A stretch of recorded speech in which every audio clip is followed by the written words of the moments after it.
সকলে মিলে বলুন হরে কৃষ্ণ হরে কৃষ্ণ কৃষ্ণ কৃষ্ণ হরে হরে হরে রাম হরে রাম রাম রাম হরে হরে নিত্যানন্দ জগদ্গুরু ভগবাঞ্ছ কল্পতরু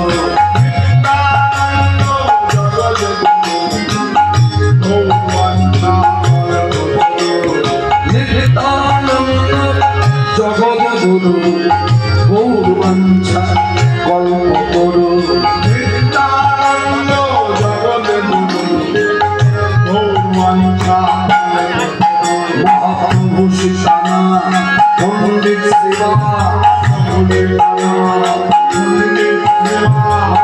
প্রভু শিশানা পণ্ডিত শিবা পণ্ডিত শিবা গৌরবারে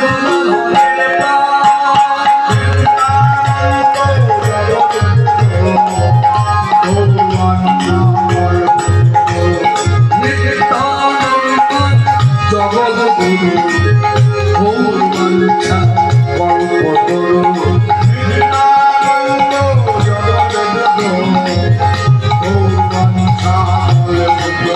মহাপ্রভু শিশানা পণ্ডিত শিবা প্রভু শিশানা পণ্ডিত শিবা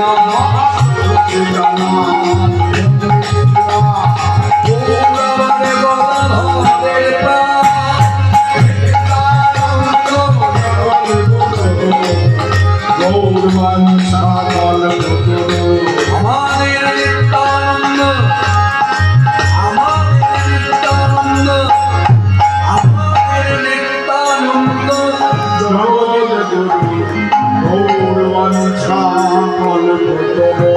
প্রণব হলি হলি যোগ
এই কলিযুগ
প্রণব কলিযুগ সর্বযুগ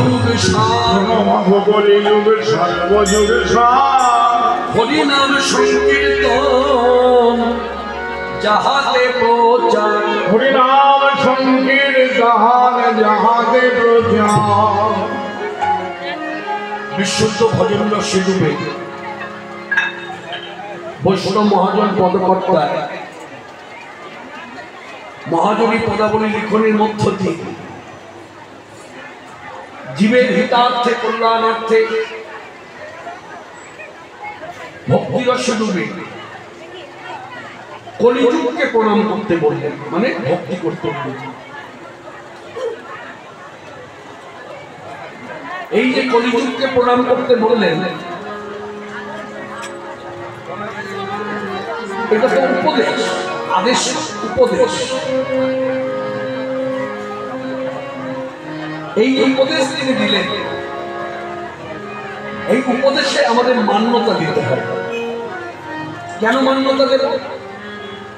যেমন দৃষ্টান্ত দিয়ে বলি, আমি চুক্তিবদ্ধ বক্তা, আমাকে যেখানেই মানুষ ডাকে না কেন চুক্তি ছাড়া ডাকে না, আগে চুক্তি হয়, তারপর আমি যাই, তারপর হলো কথা বলি।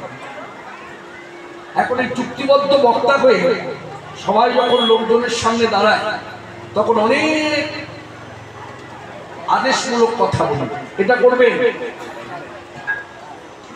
এটা করবেন, কল্যাণ হবে, ওটা করবেন না, এটা করবেন না, এইরকম কথা বলে থাকে। কিন্তু আমি কথাগুলো বলি, কিন্তু কথাগুলোর মান্যতা পাই না। কেন পাই না?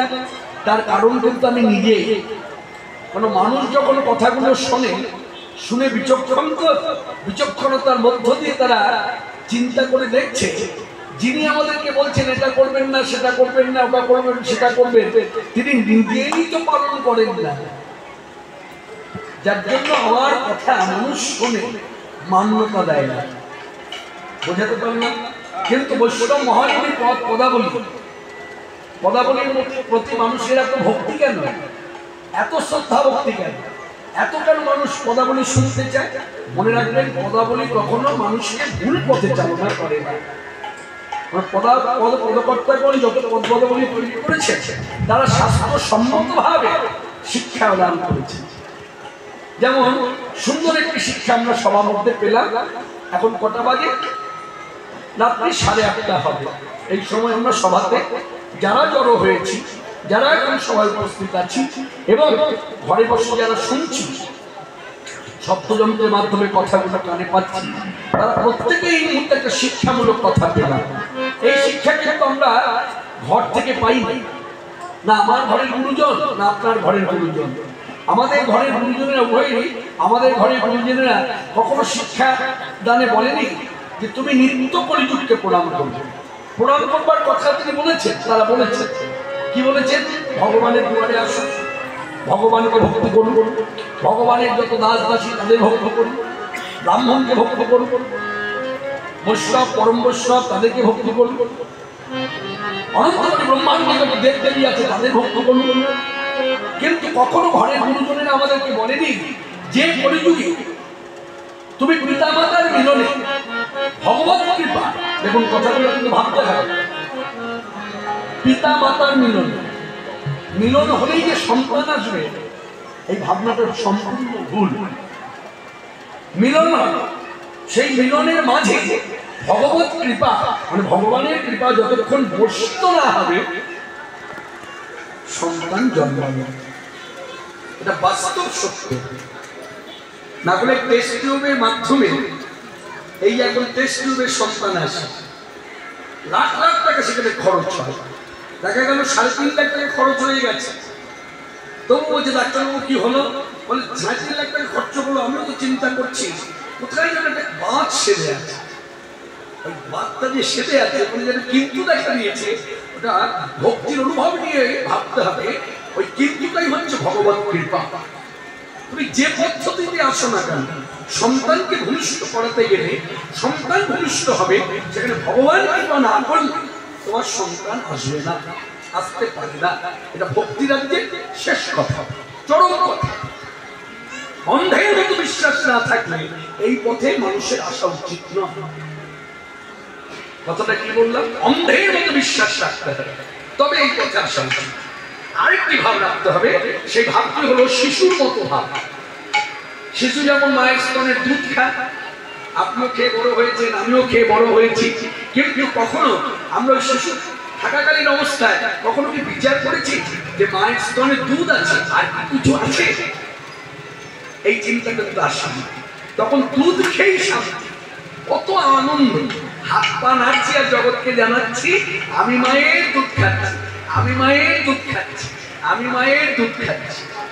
একদল লোক দলে ভারী, তাদের আবার একটা ঘর আছে যার নাম ল্যাবরেটরি, সেখানে যন্ত্রপাতি আছে, বেশ ভারী লোক তারা এসে আমাদেরকে বলছে শুনুন শিশুর কথা মিথ্যা।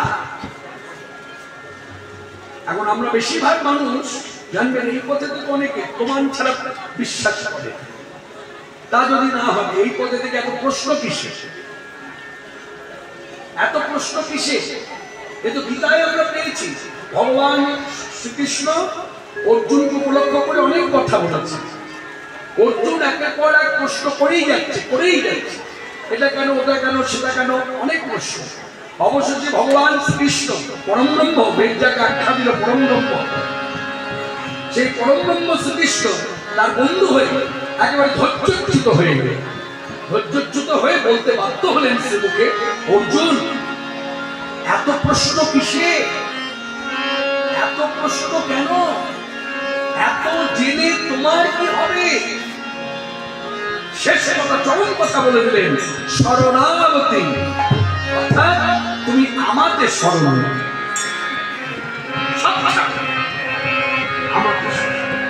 এইসব কথাগুলোকে অনুভব করতে। এই যে বৈশ্য মহাজনী পদ, মহাজনী পদে কি বলল? প্রণাম কলিযুগ, মানে কলিযুগকে প্রণাম করব। প্রশ্ন আপনার, প্রশ্ন আমার, যে কলিযুগকে আপনি প্রণাম করতে বলছেন সেই কলিযুগের তো অনেক দোষ, এই তো অনেক দোষ। আপনি জানলেন কি করে? আমি জানলেন কি করে? না, আমরা একটা সময় ভাগবত কথা শুনতে বসেছি। এখন ভাগবতীয় বক্তা শ্রীমদ ভাগবত যখন পাঠ করছে, শুরুতে ছিল শুকমুনি বার্তা, ছিল শুকমুনি ওই ভাগবতে বলেছেন কলিযুগের নিন্দা চর্চা। প্রথমে কলিযুগের নিন্দা চর্চা করেছে। তিনি শ্রীমুখে বলেছেন কলিযুগ সর্বদোষের আগর, মানে তার দোষ, মানে দৃষ্টান্তমূলক কথায় বললে বলা যায় একটি পাহাড়ের আকৃতি যেমন উঁচু হয়, পাহাড় উঁচু হয় বলেই তো পাহাড়। এবার কারোর উচ্চতা কম বেশি, দুটো পাহাড় পাশাপাশি থাকলে উচ্চতা এক হয় না, কিন্তু উঁচু পাহাড় মানে উঁচু। তা বলছে পাহাড় যেমন উঁচু, এই কলিযুগের দোষ তেমনই উঁচু আকার। কলিযুগ সর্বদোষের আরো, তারপরে এই তো আপনি বললেন শাসনে বসে আপনি শ্রীমুখে বলছেন কলিযুগের অনেক দোষ, তারপরে যার এত দোষ, যে দোষে ভরা তাকে আপনার বলছেন ভক্তি করুন। কি করে করি? বলে শুনুন, কলিযুগের দোষের কথা তো ধরবেন। ছিল শুকমুনি ব্যাসাসনে বসে পরমুহূর্তে পরক্ষণে তিনি আবার কলিযুগের মহিমা কীর্তন করেছেন। কি মহিমা গাইলেন? না বলছে কলিযুগ সর্বদোষের আগো, তার অনেক দোষ, গুণ তার কি গুণ? না এই কলিযুগে আমার আপনার মতো মানুষ যদি উচ্চস্বর শ্রীকৃষ্ণ কীর্তন করতে পারে তাহলে তার সর্ববন্ধন মুক্ত হবে, আর সর্ববন্ধন মুক্ত হয়ে সে শ্রীকৃষ্ণ পাদ পদ্ম লাভ করবে। এটাই শুনলে কথাটা কিন্তু সবাই শুনেছে, কিন্তু শুনে যতটা ভক্তি করার দরকার ততটা ভক্তি কিন্তু করেননি। বলে কিরকম জানবেন? ভক্তির পথে আমরা যারা মেয়ে হয়ে জন্মেছি, আমাদের ভক্তির বহিঃপ্রকাশ হচ্ছে কুলধ্বনির মাধ্যমে। আর আমরা যারা ছেলে হয়ে জন্মেছি আমাদের ভক্তির বহিঃপ্রকাশ হচ্ছে হরিধ্বনির মাধ্যমে। দেখুন জানবেন কীর্তনের প্রাসঙ্গিক কথা, এই প্রাসঙ্গিক কথার মর্যাদা দিতে হবে হরিধ্বনি উলুধ্বনির মধ্যে, আর অপ্রাসঙ্গিক কথা বলে তখন চিৎকার করে বক্তাকে সতর্ক করতে হবে, সাবধান এটা হরিবাসর। এই হরিবাসরে হরির গুণকীর্তন ছাড়া অন্য কোনো কথা শুনতে আমরা এখানে আসি নাই। হয় তার রূপের কথা বলতে হবে, নয় তার গুণের কথা বলতে হবে, নয় তার মাধুর্যের কথা বলতে হবে। যা বলতে হবে ভগবানের কথা বলতে হবে, ভগবানের বিরুদ্ধে কোনো কথা বললে আমরা শুনব না। এইরকম একটা প্রতিজ্ঞাবদ্ধ হতে হবে যে না শুনবো না। বক্তা তুমি যেই হোক, যত নামি দামি হোক, তোমার মর্যাদাই হয় তোমার হরি কথা, না বলে তোমার চিন্তন, তাই না? এটা বাস্তব। হরি কথা বলছেন বলেই তো আপনাকে চিনেছি, তাহলে হরি কথাই আপনার মর্যাদা, তাহলে হরি কথা আপনি বলবেন। হরি কথা ছাড়া অপ্রাসঙ্গিক আলোচনার জন্য আমরা এত টাকা খরচ করে সভা ডাকিনি, আর এত সময় নষ্ট করে আমরা সভায় আসিনি। আজকে যে সময়টা আমরা নষ্ট করে এখানে এলাম হরি কথা শোনার জন্য। তো শুরুতে একটা শিক্ষা পেলাম ভক্তি রাজ্যের শিক্ষা। কি শিক্ষা? না এই কলিযুগে আমার মতো মানুষ যদি উচ্চস্বরে শ্রীকৃষ্ণ কীর্তন করতে পারে তাহলে তার সর্ববন্ধন মুক্ত হবে। যতটুকু বাধা আছে, যে বাধাগুলো ভক্তির পথে কাটা হয়ে যায়, সেই কাটাগুলো সব নির্মূল হয়ে যাবে। হয়ে গেলে কি হবে? সে আমি হই বা আপনি হই, বক্তারও হতে পারে, শ্রোতারও হতে পারে। কি হবে? না সে শ্রীকৃষ্ণ পাদ পদ্ম লাভ করবে। এটাই হরি হরি উলধ্বনি।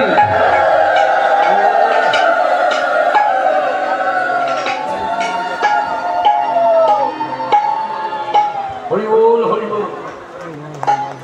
হ্যাঁ, এই কারণে মহানবী পদাবলিতে বললেন প্রণমঃ কলিযুগ, মানে নিজে প্রণাম করলেন, যার জন্য ভাষাটা লিখেছেন প্রণমঃ।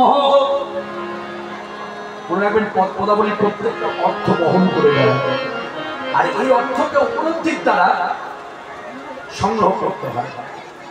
ভগবত তত্ত্বটা উপলব্ধির উপরে দাঁড়িয়ে আছে, ভগবত তত্ত্বটা অনুভূতির উপরে দাঁড়িয়ে আছে।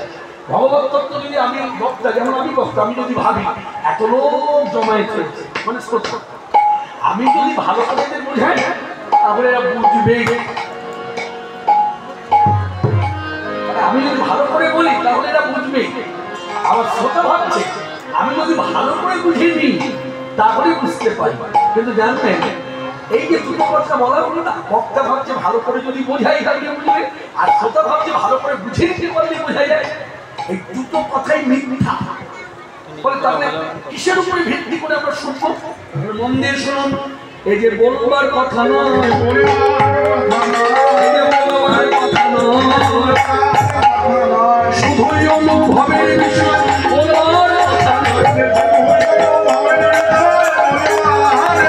শুধুই অনুভবের বিষয় বলবার কথা,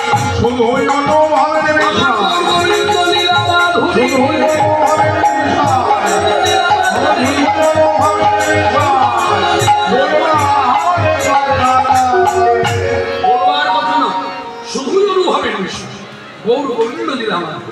আবার দেখুন আরেকটি আখর আছে, এটা শিক্ষণীয় আখর। কিছু কিছু কথা আছে না বেশ ব্যাখ্যা করলে ভালো লাগে, আবার কিছু কিছু আখর আছে মন দিয়ে যদি শোনা যায় আখরের মধ্যে অর্থ জড়িয়ে আছে। এই পরবর্তী আখরটা দেখুন কি বলছে। এই আখরটা আমি বহন করছি বাবা। এই আখর যারা এখনো গায়, এখনো বলে, তারা কোনো সাধু সন্ত বৈষ্ণব ব্রাহ্মণ যারা নিষ্ঠানী, দায়বদ্ধতার কর্তব্য জ্ঞানে ভগবানের সেবা, তারাই সব কথা বলে। বোঝালে বোঝে না দাদা, বোঝালে বোঝে না দাদা, বোঝালে বোঝে না দাদা, বোঝালে বোঝে না দাদা। ভগবত তত্ত্ব, দেব তত্ত্ব, গুরু তত্ত্ব, ভক্তিদার দিলাগে সাংসঙ্গ বৈষ্ণবের উক্তি, বোঝালে বোঝে না দাদা, বোঝালে বোঝে না দাদা। কেন বোঝে না? না মায়ার অন্ধকারে, মায়ার অন্ধকারে সে যে আত্মহারা, আপন আপন করে সারা, আপন আপন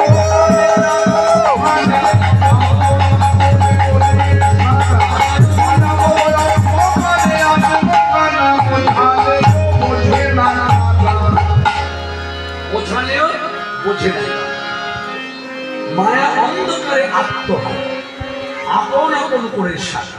তো যাই হোক, আমরা সংসারী মানুষ, আমি যে বক্তা আমরা সংসারী, আপনারা যারা এসেছেন বেশিরভাগ, সকলে নয়, যেমন এই যে সাধু সন্ত বৈষ্ণব, এদের তো সংসারী নেই, এরা যেখানে যায় সেটাই সংসার। তা আমরা বেশিরভাগ এখানে যারা জড়ো হয়েছি সভাতে প্রত্যেকেই সংসার।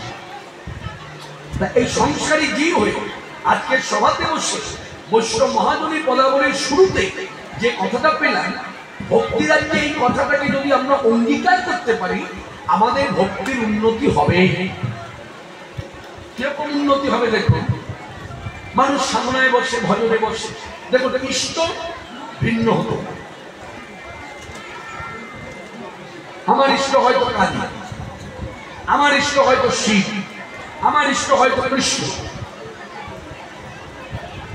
তাহলে শক্তির উপাসনা যারা করে তাদের পথ পথ আলাদা, শৈব উপাসনা পথ পথ আলাদা, কৃষ্ণ উপাসনা পথ পথ আলাদা, মত পথ ভিন্ন হতে পারে, কিন্তু এই তিনজনের উদ্দেশ্য কিন্তু একটাই, কি না সচ্চিদানন্দ মিলিত হওয়া। তাহলে আমি আপনি যদি সচ্চিদানন্দ মিলিত হতে চাই, তাহলে আমাদের শাস্ত্রের কথাকে মান্যতা দিতে হবে। অশাস্ত্রীয় কথার এখানে কোনো জায়গা নাই, মন করা কথার কোনো জায়গা নাই, মনে রাখবেন, চটকধারী কথার কোনো জায়গা নাই। কীর্তন মানে হচ্ছে ভজন, ভজনীয় কথা, এখানে চটকধারী কথা, এখানে মনোরঞ্জনের কাজ না, এখানে চিত্তের মলিনতা দূরে যাবে। এমন কথা শুনতে হবে যে কথা আমার চিত্তের দোষ, চিত্তে নোংরা ময়লা, সেগুলো দূরীভূত হবে। দূরীভূত হলে কি হবে? শুদ্ধ চেতনা জাগ্রত হবে। তখন আমার মনে হবে যে আমি কে, আপনি কে, তুমি কে, না সকলের পরিচয় এক, জীব নিত্য কৃষ্ণদাস, জীব নিত্য কৃষ্ণদাস, তোমরা করো কৃষ্ণ, জীব নিত্য কৃষ্ণদাস, ভুজাই রে মায়া পাশ, ভুজাই রে মায়া পাশ।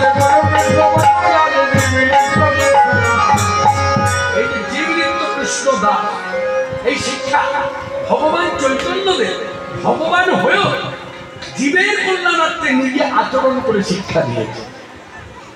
না বলে ভাবুন, যিনি নিজেই কৃষ্ণ, তিনি কৃষ্ণ নাম জপ করছেন কেন? যিনি নিজেই কৃষ্ণ, তত্ত্ব তো কৃষ্ণই গৌ, গৌ কৃষ্ণ, কৃষ্ণ গৌ।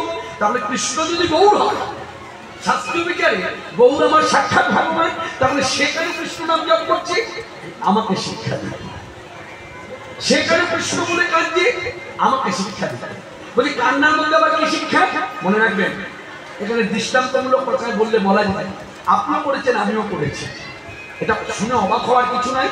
হাসি পায় হয়তো এখন, মানে বয়স সময় পার হয়ে গেছে তো, জানবেন এই বাল্য ধ্বংস হয়ে যখন যৌবনের উদয় হয় না, তখন বাল্যকালের যে ব্যাপারটা, সেটা যদি কানে শোনা যায় হাসি পায়। কেউ মুচকি মুচকি হাসে, কেউ হো করে হেসে। তা মনে রাখবেন, আমরা সেই সময়টা কাটিয়ে এসেছি, এসে এখন কেউ যৌবনে পরিপূর্ণ, আবার কেউ যৌবন ভেঙে গেছে, ভেঙে গিয়ে বার্ধক্য এসেছে। এটা স্তর, স্তর বাই স্তর, প্রত্যেকটি জীবের একই ধারা, একই গতি, কি ছেলে কি মেয়ে। তো আজকে সবাই যারা জড়ো হয়েছি, ভালো করে লক্ষ্য করুন, এই যে জপের সঙ্গে কান্না কেন মিলিয়ে নিন।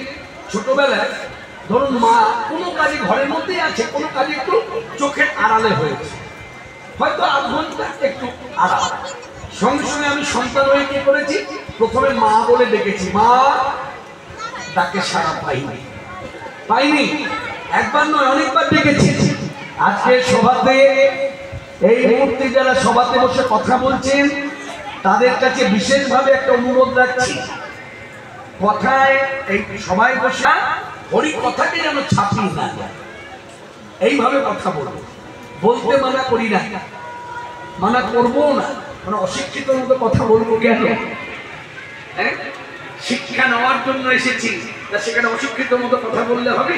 তাই কথা বলবে, যেমন সিনেমা হলে সিনেমা দেখতে গিয়ে ডিসিপ্লিন বজায় রাখেন, যাত্রা নাটক থিয়েটারে যেমন ডিসিপ্লিন বজায় রাখেন, তেমনি হরিকথা শুনতে গেলে বলতে গেলে বক্তার তো ভয় সে ডিসিপ্লিনটা মানতে হবে।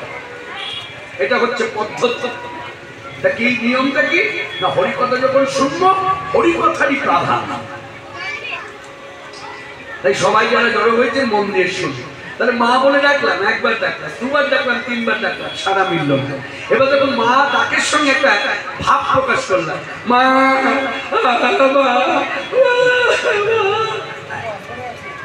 যেই মায়ের মা ডাকের সঙ্গে কান্নাটা জুড়ে দিলাম, অমনি মা ছিল কাজে, কাজ ফেলে দিয়ে মা ছুটে এলে, এই ছেলেটা আমার কি কান্নাটা। ঠিক তত কৃষ্ণ নাম দিয়ে জপ করবে, শুধু জপ করলে হবে না, তুমি জপ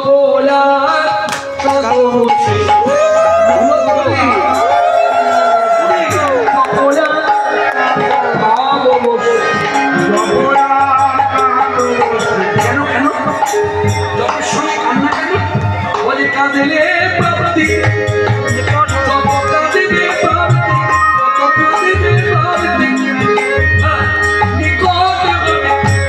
কৃষ্ণ কৃষ্ণ কৃষ্ণ বলে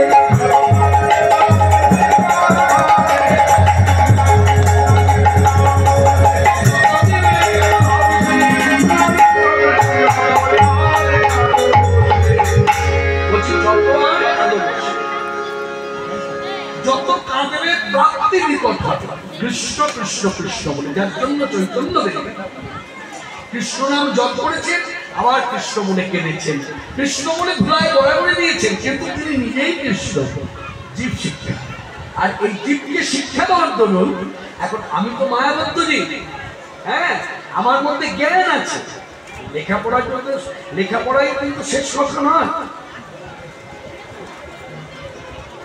শুদ্ধ চেতনা আমার অভাব, ভগবত ভক্তির অভাব, যার জন্য কি ভাবলাম চৈতন্যদেব কি ভগবান? ভগবান তো ভগবানের নাম মুখে নিয়ে কাঁদে না। এই ভগবান তো ভগবানের নাম মুখে নিয়ে কাঁদে না, ভগবানের নাম মুখে নিয়ে উচ্চারণ করে কাঁদে কে? ভগবানের যত দাস দাসী। তাহলে চৈতন্যদেব কে ভগবান? না, চৈতন্যদেব হলো আমারই মতো দাস। ভুল হয়ে গেল, সম্পূর্ণ ভুল হয়ে গেল। ভক্তি রাজ্যে আপনি অনার্স দিয়ে পাশ করা তো দূরে থাক, আপনি 5 নম্বরও পেলেন, ফেল হয়ে গেল। এই জায়গাটা চূড়ান্ত ভুল হয়ে গেল। মনে রাখবেন, সেই ব্রজের কৃষ্ণের গৌর অবতার জীব শিক্ষা দেওয়ার জন্য এই আচরণগুলো করেছেন। তিনি যদি এই আচরণগুলো না করতেন, আজকে আমার আপনার উভয়ের মধ্যে কৃষ্ণ নাম জপ করব এই যে একটা বাসনা, কামনা, একটা লোভ, খুব চলতি ভাষায় বলছি, এই যে একটা লোভ, আকর্ষণ, এটা আমার আপনার মধ্যে জন্মাতো না। যে যতটুকু সময় পায় দেখবেন ঠাকুর ঘরে বসে, কেউ হয়তো 5 মিনিট, কেউ হয়তো দেখা যাচ্ছে 1 ঘন্টা, সে কিন্তু জপটা সেরে নিচ্ছে। স্নানের পরেই ঠাকুর ঘরে আসছে, হয়তো কাজের তারা আছে, তড়িঘড়ি করে জপটা একটু করে নিয়ে। কেন না, ভক্ত জানে ভগবানকে পাবার একমাত্র উপায় হচ্ছে ভক্ত সাধনায় ছোটে। আমরা যখন কোনো মানুষকে খুঁজি, খোঁজার গতিবিধি জানবেন, গতিবেগ সবার সমান হয় না। যদি বয়সের ভারে আমার চলাফেরার অসুবিধা হয়, আমি যদি কাউকে খুঁজি, তাহলে আমার মতো করে আমি খুঁজবো ধীরে ধীরে, আস্তে আস্তে। লোক জিজ্ঞাসা করবো, হ্যাঁ গো কোথায় আছে, হ্যাঁ গো তুমি কোথায় আছে। আবার যে যার অল্প বয়স সে ছুটবে। আর এখানেও কিন্তু বলছে ভক্ত সাধনায় ছোটে। সাধনায় ছোটা কেমন জানেন? সাধনায় ছুটতে গেলে 2টো পায়ের প্রয়োজন হয়। মানে তাহলে বলছে ভক্ত সাধনায় ছোটে, এই জায়গাটা অনুভব করুন। তার মানে সাধনা করতে গেলে আপনাকে আসন পেতে বসতে হবে। কখনো শুনেছেন যে বসে ছোটাছুটি করা যায়? এই বসে যে ছোটাছুটি, একে বলে সাধনায় ছোটা। তাহলে কি দাঁড়ালো? সম্পূর্ণ করি কথাটা, ভক্ত সাধনায় ছোটে আর ভগবান করুণায় আসে। ভক্তের সাধনা আর ভগবানের করুণা প্রেক্ষাপট হয় ভক্ত ভগবানের।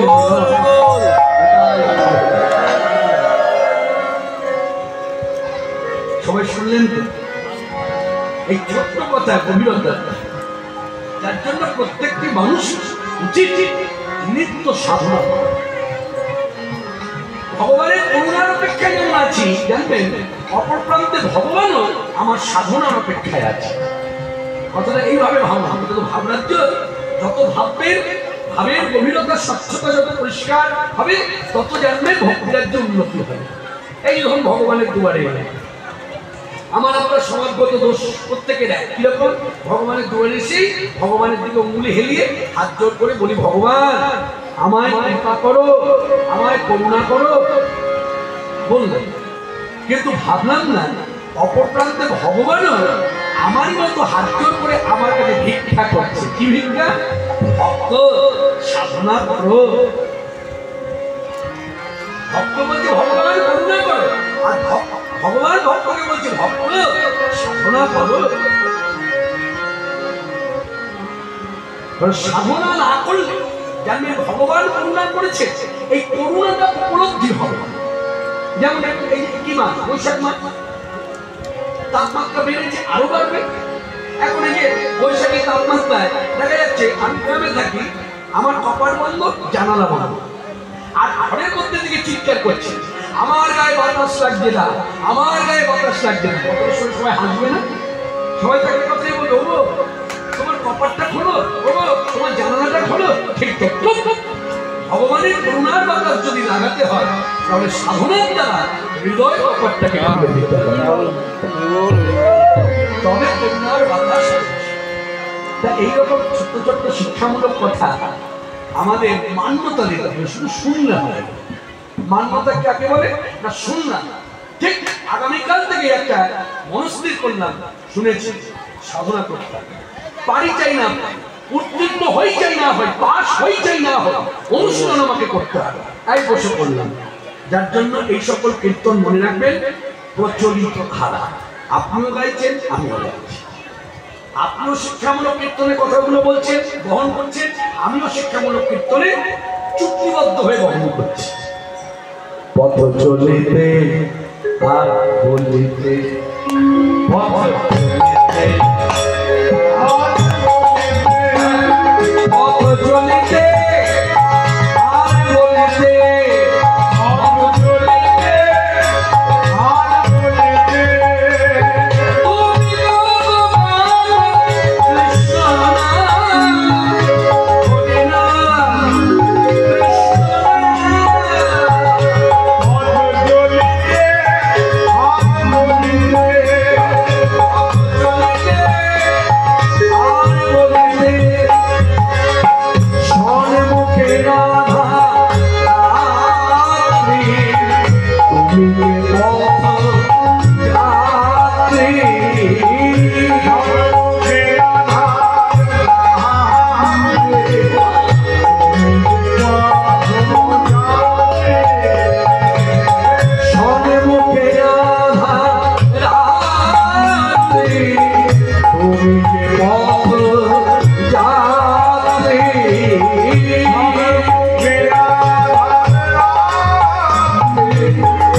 বলিতে,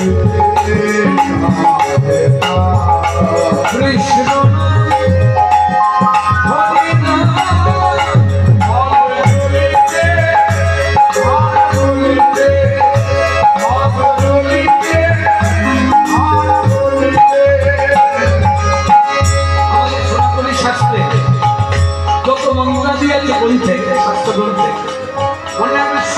বলতে গেলে আপনাকে স্থির হয়ে দাঁড়াতে হবে, না হলে আপনাকে বসতে হবে, এবং বাসি কাপড়, বাসি মুখ, বাসি বিছানা ছাড়তে হবে। কিন্তু একমাত্র এই যে আপনারা কৃষ্ণ টাঙিয়েছেন না, মহামন্ত্র নাম দিয়ে ঘিরে রেখেছেন হরিসভা, হরে কৃষ্ণ কৃষ্ণ কৃষ্ণ হরে হরে, হরে রাম রাম রাম হরে। মনে রাখবেন, এই নাম করার জন্য বাসিও জল দেওয়ারও প্রয়োজন নেই। বাসি কাপড় ছাড়ারও প্রয়োজন, বাসি বিছানায় বসে আছি, বিছানা থেকে নামারও প্রয়োজন, ছাদে পাইচারি করছি তখনও করা যায়। আর রজস্বলায় আছি, আমি মেয়ে মানুষ, 5টা দিন ঠাকুর ঘরে যাওয়া নিষেধ, বীজ মন্ত্র জপ করা নিষেধ, কিন্তু হরিনামে কোনো বাধা না। কেন না, ওই 5টা দিনের মধ্যে বিধি কি লিখে রেখেছে আমি জানি না, ওই 5টা দিনের মধ্যে আমি ঠাকুর ঘরে যেতে পারলাম না, বীজ জপ করতে পারলাম না, দেখা গেল ওই 5 দিনের মধ্যেই আমার একটা কিছু হয়ে গেল, মানে ক্ষতি হয়ে গেল। তাহলে আমি কি বলবো, 5টা দিন ঠাকুর ঘরে যেতে পারলাম না, জপ করতে পারলাম না, আমার কৃষ্ণ নামটাও তো করা হলো না। যার জন্য পথ দেখি যে শুনুন, বীজ বন্ধ করে রাখা, ঠিক ঠিক ঠাকুর ঘরে কাজকর্ম বন্ধ রাখা ঠিক, কিন্তু হরিনাম ছাড়া থাকবেন না। ওই সময়টা হরিনাম করুন, ওই সময়ে হরিনামেও কোনো বাধা, একমাত্র এই মন্দির যখন যেখানে যে অবস্থার মধ্যে অবস্থান করছি আমরা, সেখানেই বলা যায় স্বর্ণমুখে রাত্রি তুমি যে পথ যাত্রী,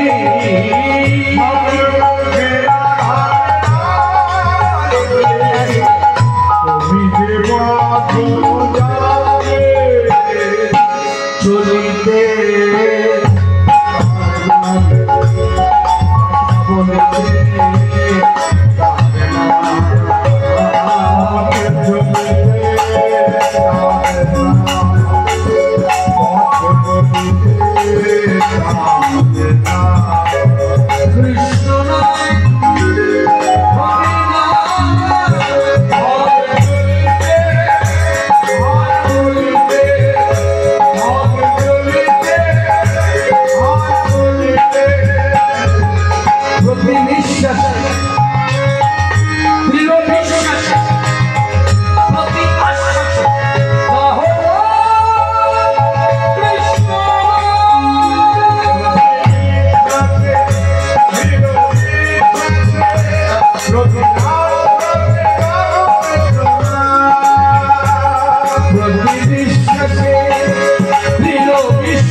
সকলেই জানে, এক কথায় সবাই বলে শ্রীকৃষ্ণ চৈতন্য।